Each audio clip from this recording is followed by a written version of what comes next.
கல்லுப்பாலத்துக்காண்டி இப்போதைக்கு சொல்லியிருக்கோம். இந்த எலெக்ஷன் முடிஞ்சு எங்களுக்கு செஞ்சு தரேன்னு சொல்லியிருக்காங்க. நிறைய நலத்திட்டங்கள் செஞ்சிருக்காங்க. மீண்டும் பழனிவேல் தியாகராஜன் தான் வெற்றி பெறணும்னு நாங்களும் இது பண்றோம். Vote for Palanivel Thiagarajan. மத்திய தொகுதியில மீண்டும் போட்டியிடுறாரு அமைச்சராக இருக்கக்கூடிய பழனிவேல் தியாகராஜன். உங்க இந்த மேலவாசல் பகுதிக்கு என்னெல்லாம் அவர் செஞ்சிருக்காரு? எங்களுக்கு சமுதாய கூட கட்டி கொடுத்துருக்காரு. பசங்களுக்கு சைக்கிள் இந்த மாதிரி கிரவுண்டு கட்டி கொடுத்துருக்காரு. ஹவுசிங் போர்டு வந்து இப்போ ரொம்ப உடஞ்ச நிலையில இருந்துச்சு. இதை பராமரித்து பார்த்து வெள்ளடிச்சு நிறைய இந்த மேலவாசலுக்கு நிறையா பண்ணியிருக்காரு. ஜெயிக்கணும்னு நினைக்கிறோம். ஜெயிச்சு எங்களுக்கு இந்த நல்லது செஞ்சால் நல்லது.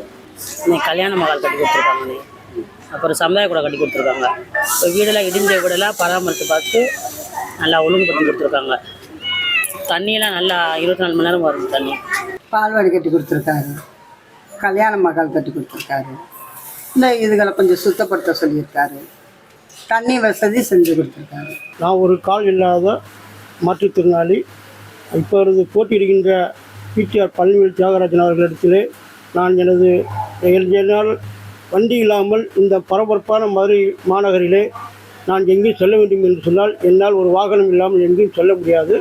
அப்படிப்பட்ட சூழ்நிலையிலே நான் திரு பிடிஆர் பழனிவேல் தியாகராஜன் அவர்கள் நேரில் சென்று பார்த்து என்னுடைய குறைகளை சொன்னேன்.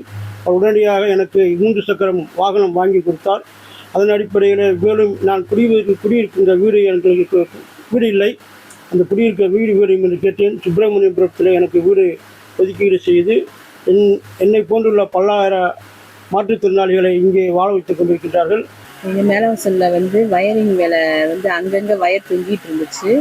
நாங்கள் நடந்து போகிற பாதையில் கரையில் விழுகிற மாதிரி இருந்துச்சு. அந்த வயரிங் வேலை நல்லா செஞ்சு கொடுத்தாரு. தண்ணி கரண்ட் பெட்டி எல்லாமே ஓரத்தில் வச்சு கொடுத்து ஸ்டாண்டு மாதிரி போட்டு எல்லாம் பண்ணி கொடுத்தாங்க. யாரும் உள்ளே போகாத மாதிரி. 2வது தண்ணி பிரச்சனையை தீர்த்து வச்சார். தண்ணி பிரச்சனை எங்களுக்கு ரொம்ப நாள் லாரியிலே வந்து நாங்கள் தண்ணி பிடிச்சிட்டு அடித்தடி பிடிச்சி கிடந்தோம். தண்ணி நல்லா வீட்டுக்கு 4 குழாய் போட்டு கொடுத்துட்டாங்க. கட்டடம் வந்து ரொம்ப ஃபால்ட் கட்டட வேலையும் இப்போ நல்லா பார்த்து கொடுத்து பெயிண்ட் அடித்து கொடுத்துட்டாங்க. வெள்ளை அடித்து இப்போ பார்க்கவே நல்லா இருக்குது. ஏரியா பார்க்க விட இப்போ நல்லா இருக்குது ஏரியா பார்க்குறதுக்கு. ரேஷன் கடை வந்து 2 ரோடு தள்ளி இருந்துச்சு. இப்போ வந்து அது எங்கள் பக்கத்துலேயே வச்சுருக்காங்க. அப்புறம் வந்து சமுதாய கூட கட்டி கொடுத்துருக்குறாங்க. அங்கன்வாடி கட்டி கொடுத்துருக்குறாங்க. அப்புறம் வீட்டுக்கு பட்டா வாங்கி கொடுத்துருக்காங்க. நமக்கு என்ன பண்ணணும்? எதுக்கு அவர் ஜெயிக்கணும்?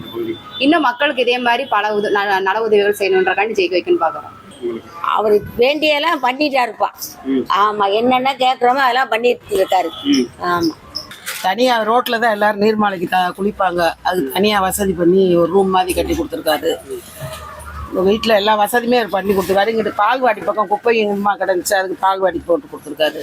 இந்த மாதிரி பட்டா அவர் வாங்கி கொடுக்கணும். அவர் ஜெயிச்சு வரணும். வந்து ஸ்ரீநகர் மக்களுக்கு நாங்களாம் இப்போ 50-60 வருஷம் குடியிருந்துக்கிருக்கோம்.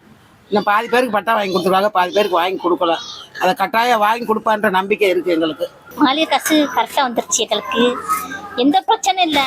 எங்களுக்கு தெருவுக்கு மட்டும் பட்டா அவர் வாங்கி கொடுத்தா ரொம்ப சந்தோஷப்படுவோம். அவ்வளோதான்.